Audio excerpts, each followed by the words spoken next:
wabarakatuh.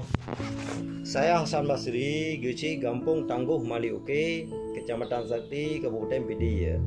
Saat ini Kampung Maliuke merupakan kampung tangguh yang memiliki 4 ketahanan, yaitu yang pertama ketahanan pangan.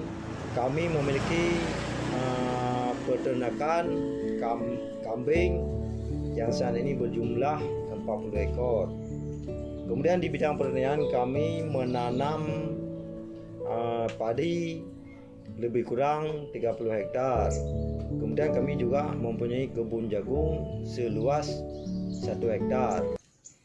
Di bidang ketahanan ekonomi kami juga mempunyai ruko sebanyak 4 ruko yang kami sewakan.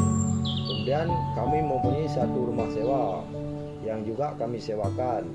Kami juga memiliki 1 kedai atau warung untuk membantu perekonomian masyarakat. Jadi yang ketiga, ketahanan sosial dan kesehatan. Kami mempunyai balai musyawarah, dapur umum, dan juga gudang logistik. Di bidang kesehatan kita menyiapkan ruang isolasi dan posyandu. 4.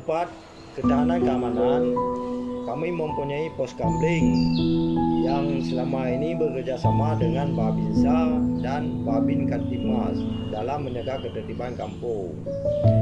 Demikianlah yang dapat saya sampaikan mengenai Kampung Tangguh Maliuke.